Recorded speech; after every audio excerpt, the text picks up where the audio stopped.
and gentlemen, boys and girls, welcome back to another edition of the Between the Tackles podcast. Yes, we are back for a second time this week. This is the new format. Deal with it. It's going to be Mondays and Thursdays.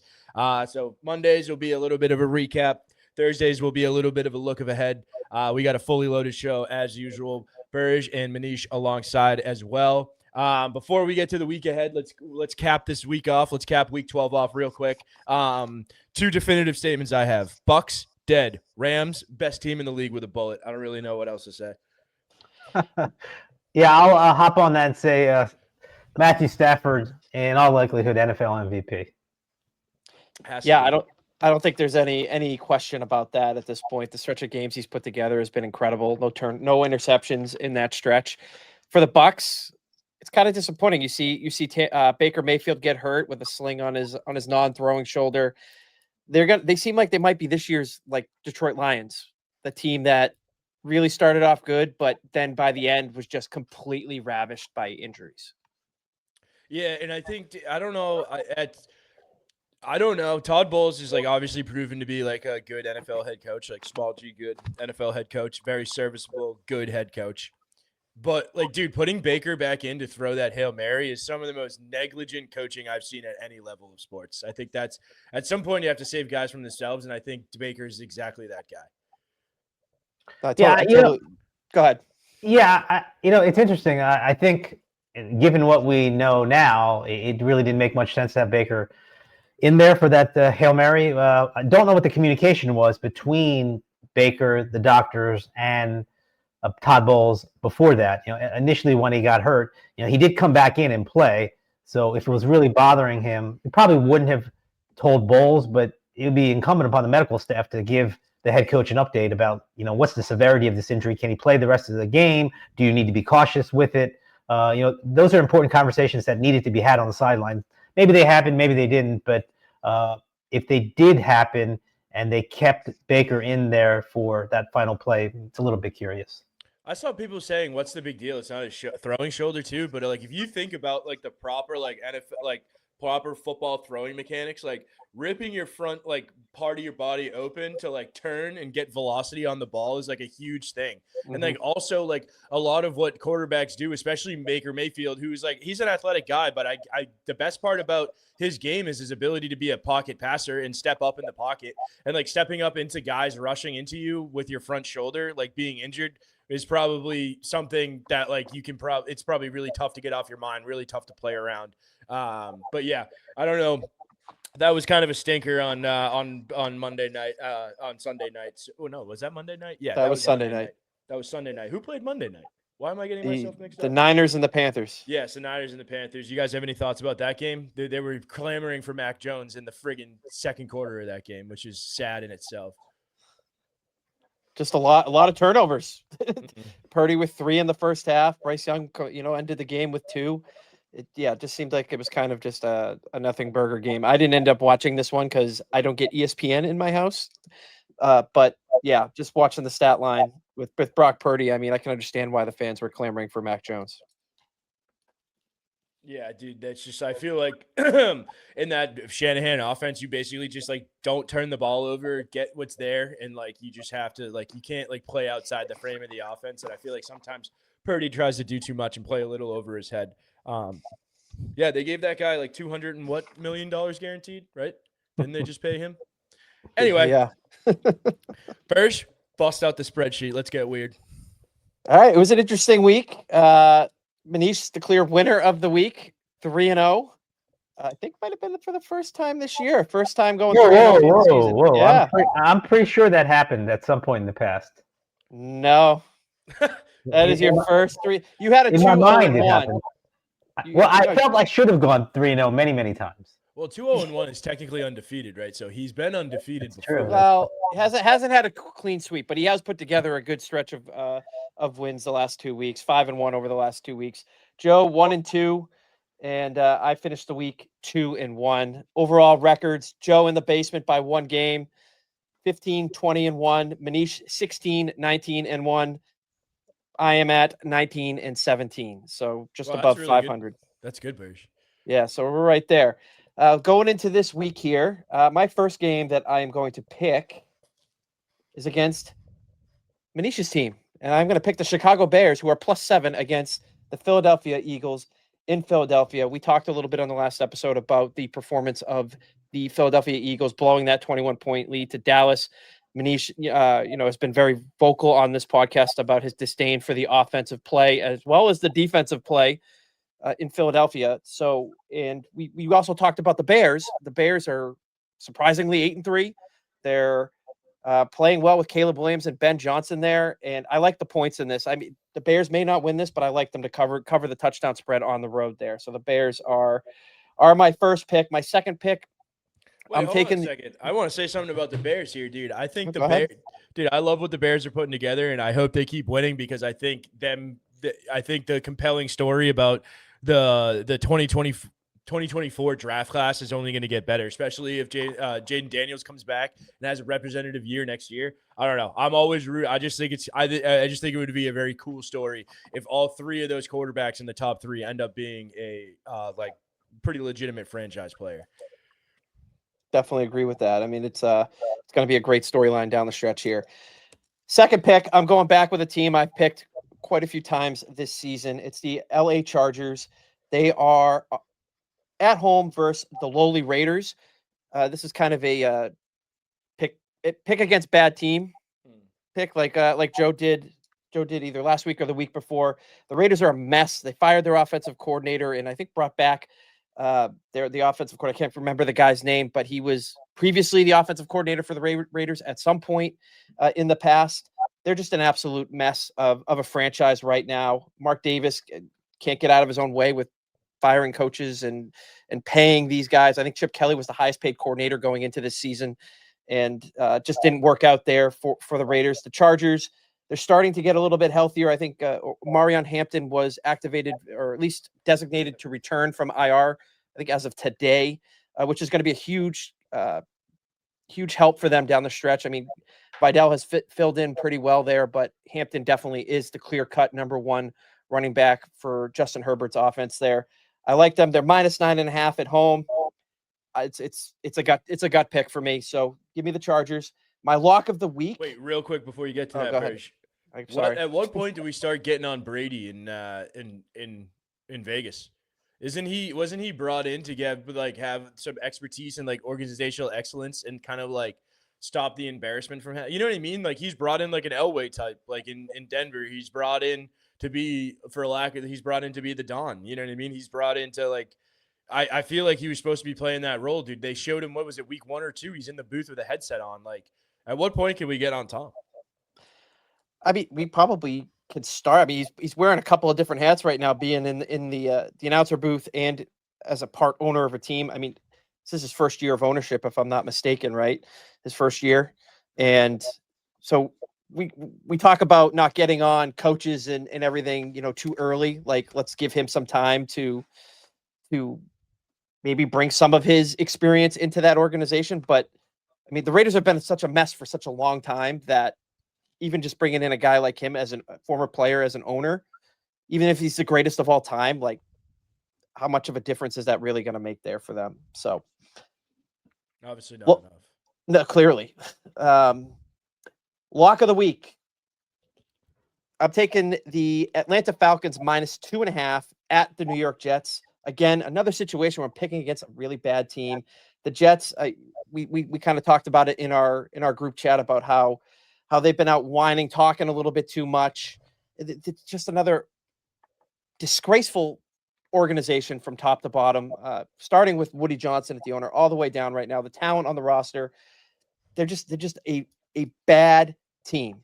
And Atlanta's coming off a big win against a divisional opponent in the Saints, kind of snapped their 5-game losing streak there. They're still trying to, work their way back into maybe a good run down the stretch. Kirk Cousins has filled in pretty well since he took over for Michael Penix that game last week. I was a victim of picking against them. Manish was a benefactor of picking them to win. And I like them to build off of that win last week, especially against the lowly New York Jets. So give me Atlanta -2.5. Manish, you're up. Who do you got? All right. Well, My first pick is going to be the Indianapolis Colts bouncing back from that tough overtime loss in Kansas City. They're laying 4.5 to the Texans in Indy. Texans coming off a signature win on Thursday night, beating the Bills, really neutralizing Josh Allen in every imaginable way. Will Anderson looked like an unstoppable force, looked like Lawrence Taylor, to be completely honest with you. Don't know who the quarterback is going to be for Houston, whether it's going to be Davis Mills again or C.J. Stroud. I don't think it necessarily matters. The Colts are going to get Jonathan Taylor going. I know that's not going to be an easy chore because of Houston's excellent defense from top to bottom. But typically this season, whenever Jonathan Taylor has underperformed, and it hasn't happened often, he bounces back in a very big way.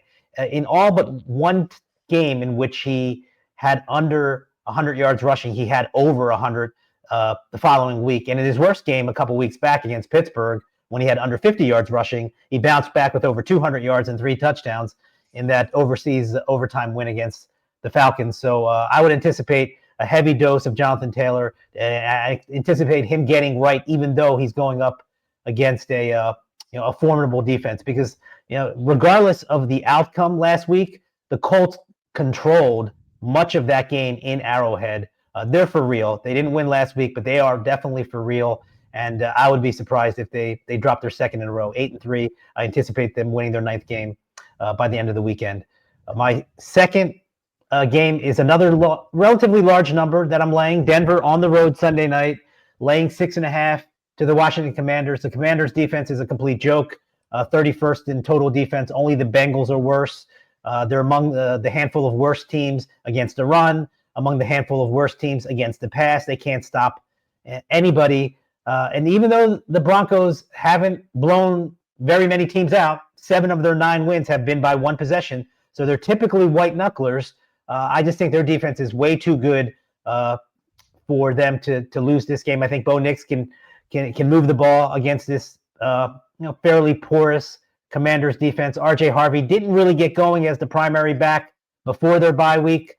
Now that J.K. Dobbins is out, but I think coming off the bye, Sean Payton will scheme up some things so that Harvey gets going. I think this is one of those games where the Broncos do win and win comfortably. And my lock of the week, it's actually my lock of the year, or my lock of the remaining part of the year, is a Thanksgiving gift from the Vegas odds makers. The Bengals are getting 7 points against the Ravens. I do not understand why. Yes, the Bengals are 3-8, but this is the return of Joe Burrow, and Joe Burrow has typically carved up the Ravens. Now, the Bengals haven't carved up the Ravens, no pun intended. It's on Thanksgiving. The Bengals haven't, but I don't need the Bengals to win. I need them to cover 7 points, and I think they'll do that. Joe Burrow's last 2 games against the Ravens, 9 touchdowns. He had a 5-touchdown game, a 4-touchdown game. He had over 800 yards passing in those 2 games. You can say, will he be rusty coming off the injury, the foot injury, toe injury? Fair question, but I think he's going to hit the ground running, frankly. Jamar Chase coming back off of his 1-game suspension as well. There will be no T. Higgins, but this is not the Ravens team that we remember over the last several years. This is a team that struggled for the better part of last week in beating the New York Jets. And frankly, if not for a Breece Hall fumble as he was going in for a touchdown midway through the 4th quarter, things may have turned out very differently for Baltimore. They've got a lot to play for in the AFC North. It's a rivalry game. Joe Burrow is going to be amped up. It's going to be a standalone game on Thanksgiving. I would not be surprised if the Bengals win, but I would be stunned if they didn't cover that 7-point number. So big game for Burrow, big game for Chase, and hopefully a big game for people that are taking the points in Cincinnati. Dude, I want to bet my entire being on Bengals money line now. I'm fired up after that. Hell yeah. Yeah. Real quick, Joe, before you get started there, I just want to touch on your Colts pick. I really like that pick because it is a prime situation for Jonathan Taylor to bounce back. And despite what Houston's defense did to Josh Allen in that game on Thursday night, James Cook averaged 6.8 yards a carry in that game and went for over 100 yards, whipped off a nice long touchdown. I totally expect that to occur in this game on Sunday. So I really, really like that pick. Yeah, and Joe, before you get to your picks, it's really a weird week. There are some great games before the weekend. Yep. I think all three Thanksgiving games are great. You've got division rivals in Green Bay and Detroit.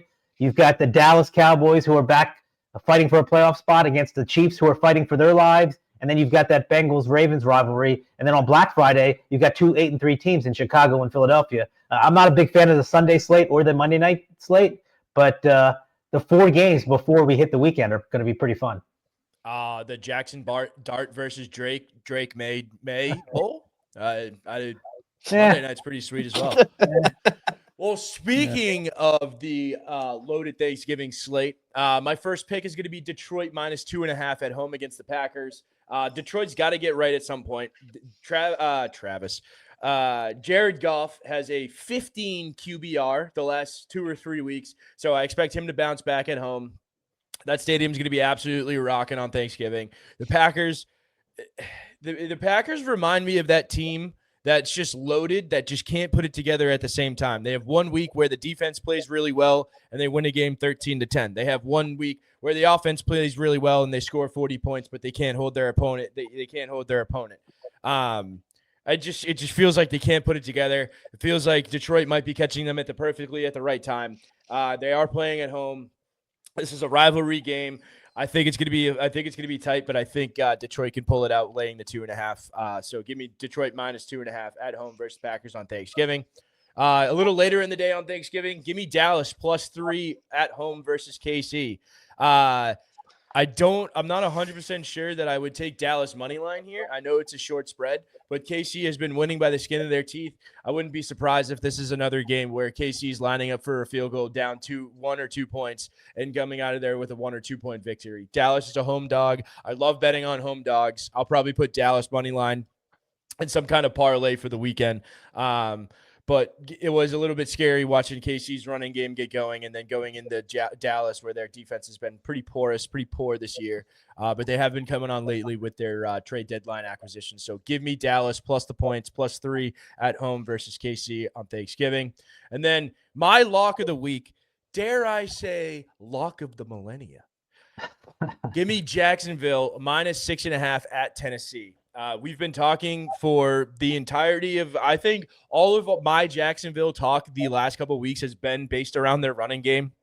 If they get their running game going, they have a couple different talented backs with a couple different skill sets. If they get their running game going, they're going to win games. Tennessee is 25th against the run. They let up like 130 yards against the run, letting up almost 115 in their last 3. So give me Jacksonville -6.5 at Tennessee as my mortal lock of the millennia.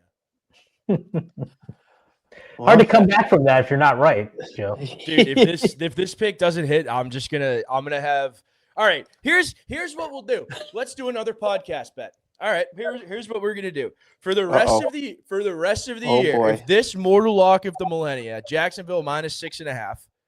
Make sure that line is right when we're recording right now. But Jacksonville -6.5. If that lock of the millennia doesn't hit, my dog will be making the rest of my picks. I don't know how we're gonna do it, if we're gonna put treats or if we're gonna do tennis balls or what we're gonna do. But long story short, my dog makes the bet and picks for the rest of the podcast year if I don't hit this bet.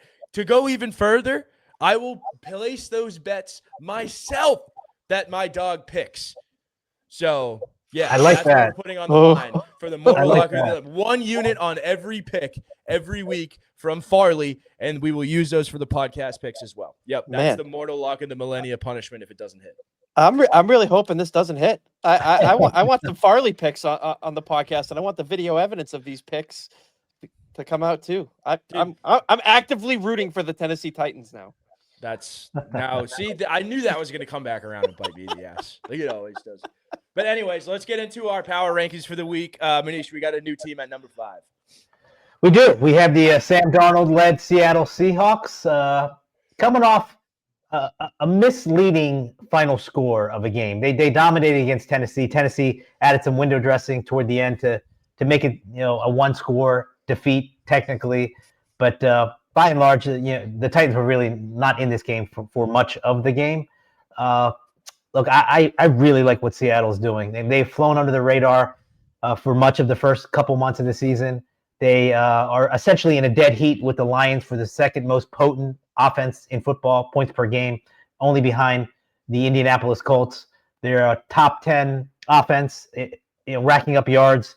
JSN has erupted into becoming the most lethal weapon through the air this season. The guy rolls out of bed and gets $125. It seems every single week. Did you see the stat about him? Through 11 games, he has the third most receiving yards ever. It was like Josh Gordon that year where he had like 2,000 yards in 14 games. It was Tyreek Hill that breakout year with KC. And then Jackson Smith and Njigba is third on that list with like it's like so many yards through 11 games. That's the kind of year he's putting. It's unbelievable, and it's funny because if you listen to the Ohio State receivers who played with JSN for at least 1 year in college, Chris Olave, Garrett Wilson, they said when JSN was drafted that he was the best of that entire group. They all felt that he was the most talented player. You can even throw in Marvin Harrison. I think overlapped with, if not all three of them, at least two of them. They all felt that Tampa too, right? What's that? Emeka Egukbuk from Tampa, wasn't he in that wide receiver room too? Yeah, I don't know. I don't know how much overlap there was with the other four guys, but the bottom. That's on me, guys. It's okay. The bottom line is that JSN was always a really special talent, and you're seeing, now that DK Metcalf is gone, Tyler Lockett is gone, that not only can he be a wide receiver one, he can be an elite wide receiver one, and he is the centerpiece of that explosive offense. They also, on the flip side, Mike McDonald's defense stops the run. You can't really run on them. They're one of the better run defenses in the league. So that's a good combination.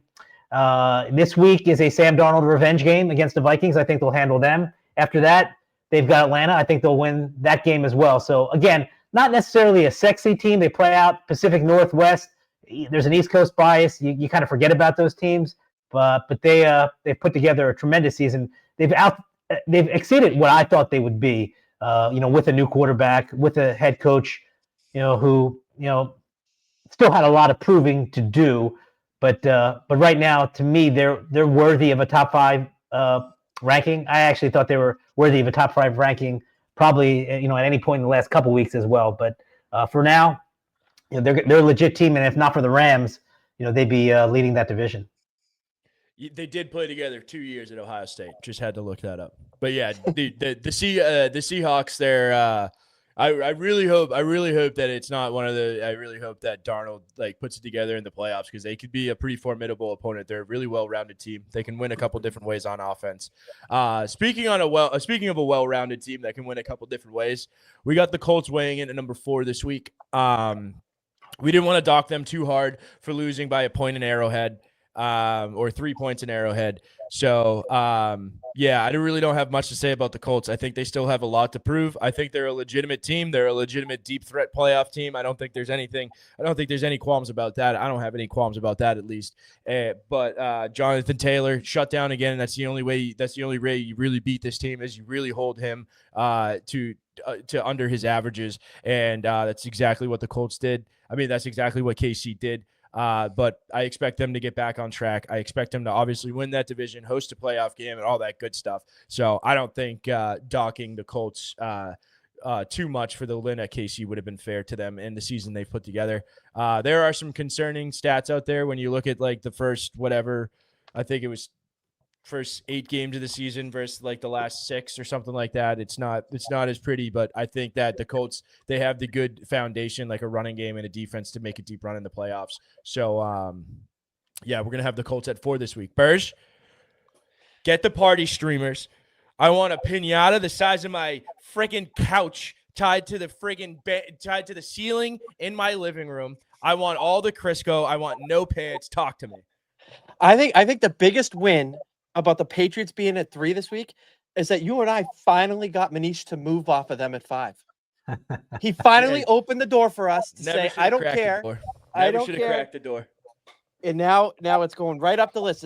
As high as he lets us get them, that's where we're going to be putting them on this podcast. If you're listening out there and you've never read the book, If You Give a Mouse a Cookie, go pause the podcast right now.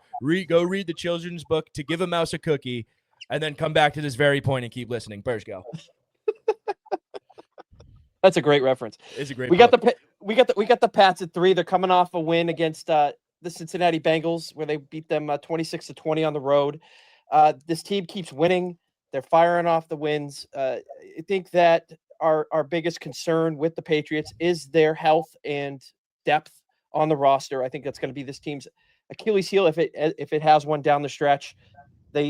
We've talked so much ad nauseum about the schedule, which plays into their favor.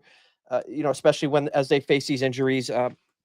Luckily, that the team has avoided some significant long-term injuries with Will Campbell and Jared Wilson. Their left side of the entire offensive line. That they're going to be back at some point later in the season, which I think was a huge win. They have the Giants coming up on Monday night. The Giants, I don't want to say that they scare me because they gave the Detroit Lions a little bit of a good run in their game this past week, but I fully expect the Patriots to take care of business going into their bye against the Giants to go in. They're sitting at the best record in the AFC right now, and I think that the Achilles heel of this team and the thing to watch for the Patriots is going to be what else happens on the injury front. I think the bye is well timed for this team, given the fact that they just started suffering these injuries.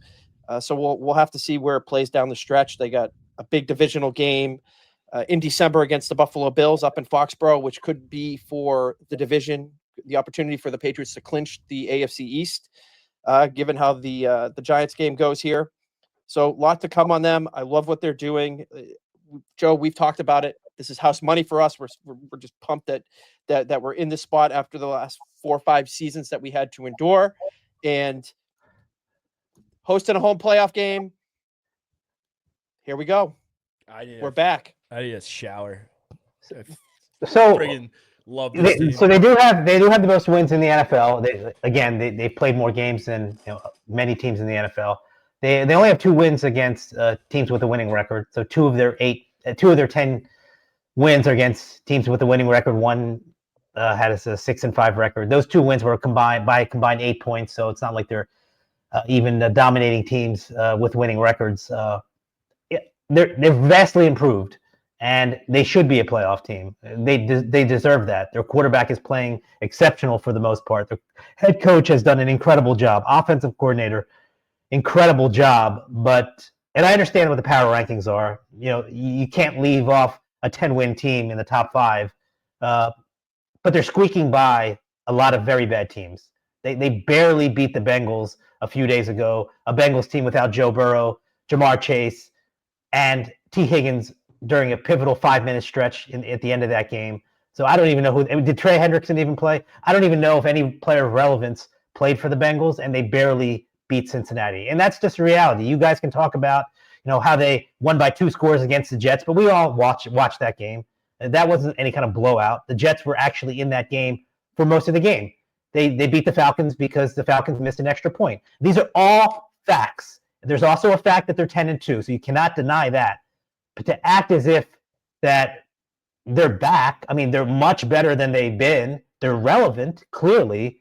But when you say a team is back, that means that team has a legit chance of winning the Super Bowl. And the Patriots have a legitimate chance to win the Super Bowl. No, I do not. They're going to have a bye in the first round and then host. Well, we don't know if they're going to have the bye. We don't know. They need one playoff win to have a shot to win the Super Bowl.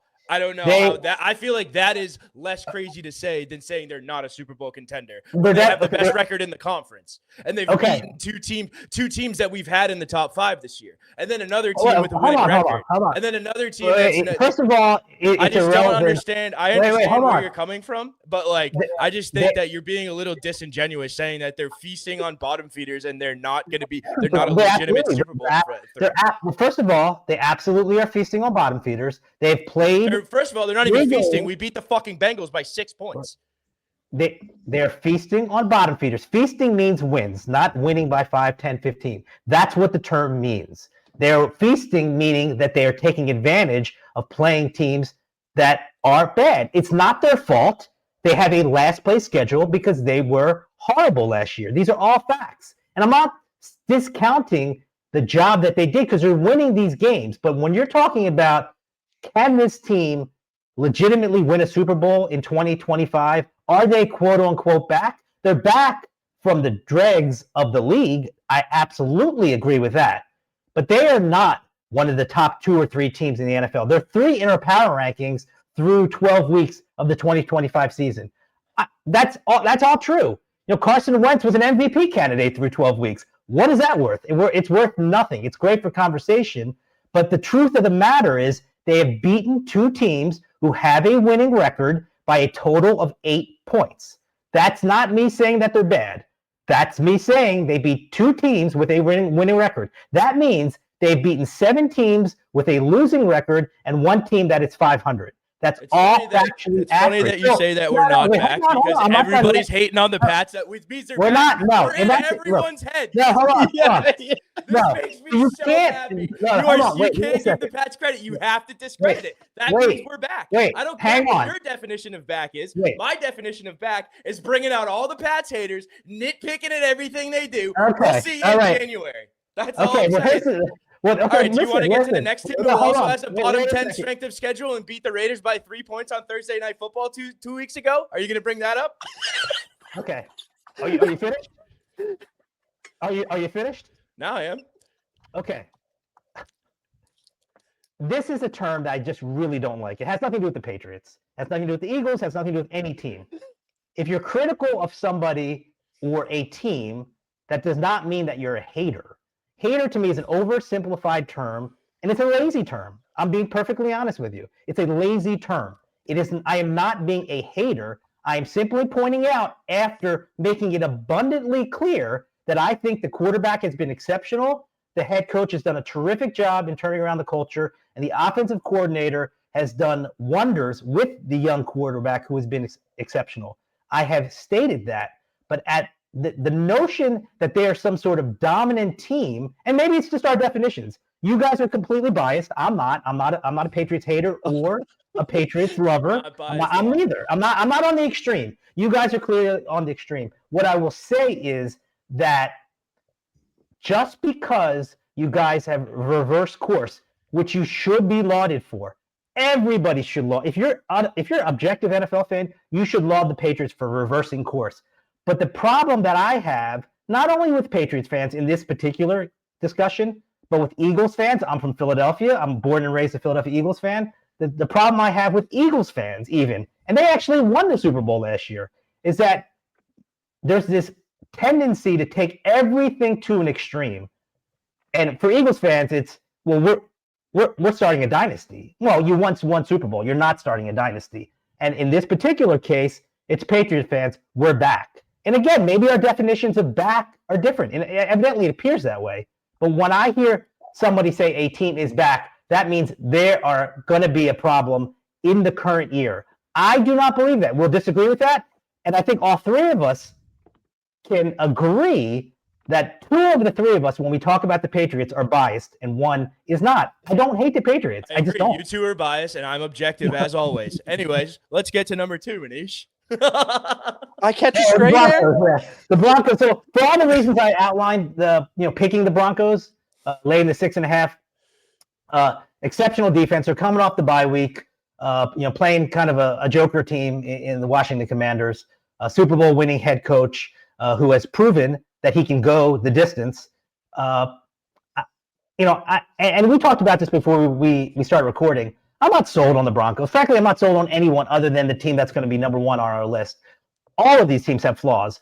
The biggest flaw that I see in Denver is Bo Nix. Statistically, he's not horrific. 18 touchdowns, 8 picks, not horrible. But if you watch the games, you know that he is holding them back in some significant ways. So how far can they go? I don't know. Are they actually the second best team in the NFL? Well, through week 12, they're number 2 on our power rankings, but they're highly flawed. And I think as all of us agreed earlier off air, I think any of these teams can be beaten by any of these other teams, which will make for a very interesting playoff. I don't know if I'll be perfectly honest with you. I think the Chiefs can beat every team on this list other than the number 1 team, and they might be able to beat the team that's number 1, and they're not even in our top 5. So take that for what it's worth. But you got to give them credit; they've won 8 in a row. As I've said, hasn't been pretty, hasn't been dominant. 7 of their 9 wins have been by one possession, but the defense is so good. And I think that really, it for me, separates them from these other teams that we've just discussed. It's a Super Bowl caliber defense, and I don't really think that's up for question. I think that it's funny that you say that, Manish. Let's go ahead and agree on something right here.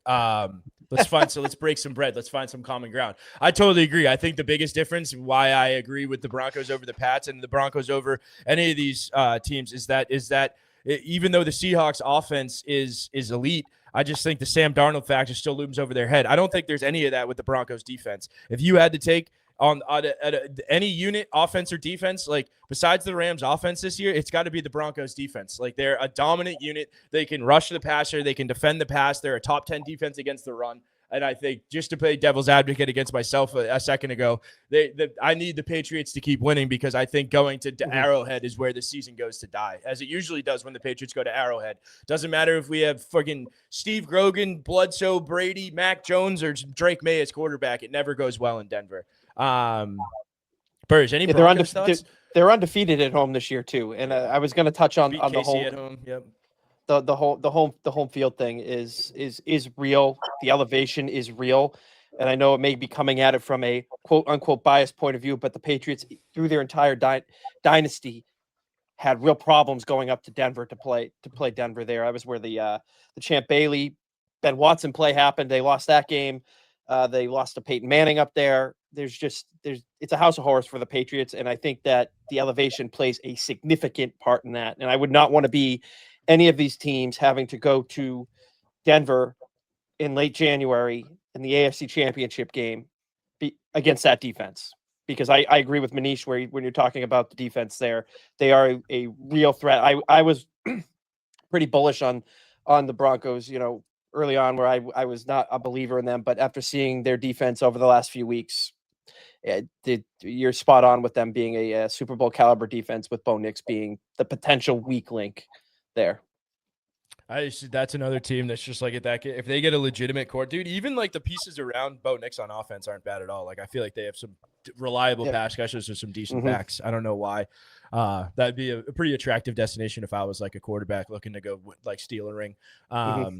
Anyways, I think we've talked about it ad nauseum. We got the Rams at 1. The Rams are going to be at 1 until I think the Rams could probably lose a game at this point, and we still keep them at number 1 because the Rams are head and shoulders above teams 2 through 32 on this team, on this list.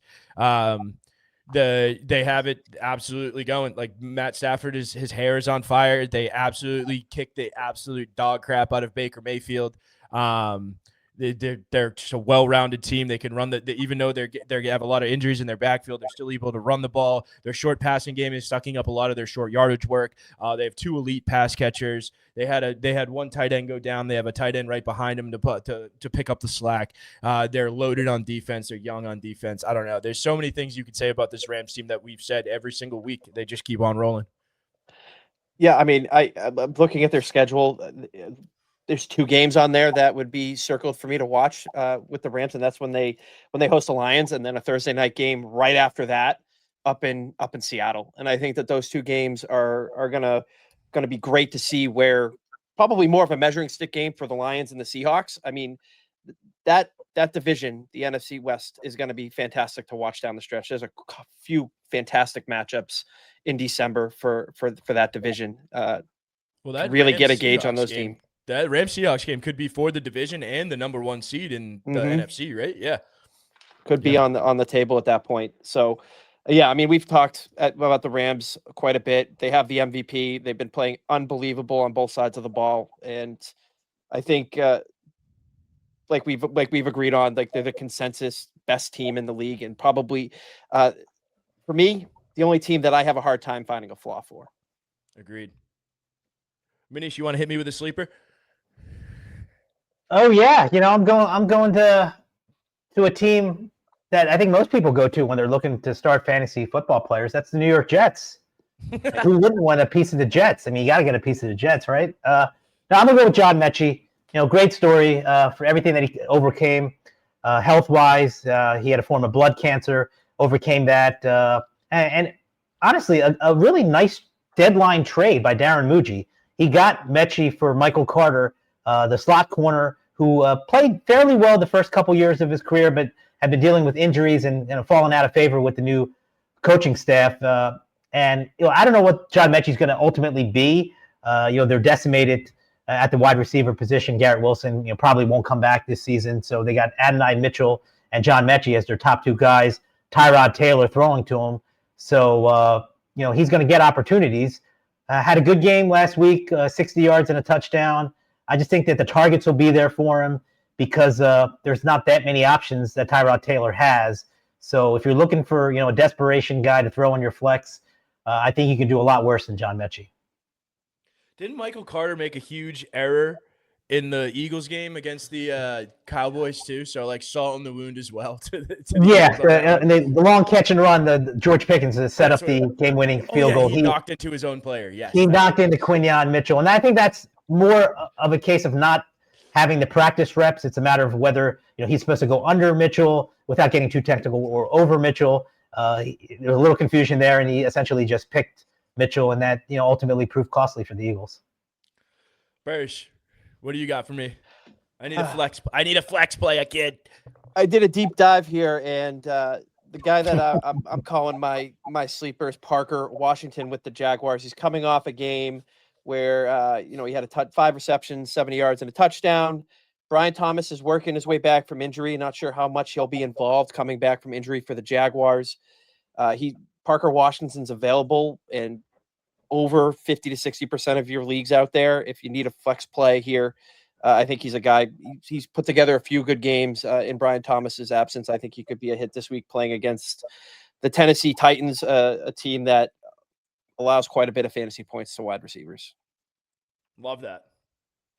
I thought you meant a totally different guy when we were talking about it before. That's how bad. that's how deep we're going here. So my sleeper this week is going to be Mike Gesicki. Joe Burrow's back. Mike Gesicki's back. He seemed pretty fired up against the Patriots in the first half there. Playing with Joe Flacco, he kind of petered out of gas in the second half, so he kind of petered out as well. But I expect, like Manish said, I expect this game with the Ravens in Cincinnati to be points. I think Joe Burrow is going to be dropping back to pass 40, 45, 50 times in this game. I think Gesicki's going to have 6, 7, 8 targets. All you're looking for with a sleeper is somebody who has the opportunity just to maybe get some red zone opportunity or some high volume opportunity. And I think that's exactly what you're looking for Gesicki this week. Is a great flex option or a second tight end option if you're in one of those leagues. But I suck at fantasy football, so I don't know why you would take that pick anyway. Anybody have anything else? No, that's it from me, man. All right, well, that was the inaugural second leg of the bi-weekly episode format for Between the Tackles. I'm Joe, Bursch and Manish alongside as well. We'll catch you next week. Goodbye. Happy Thanksgiving.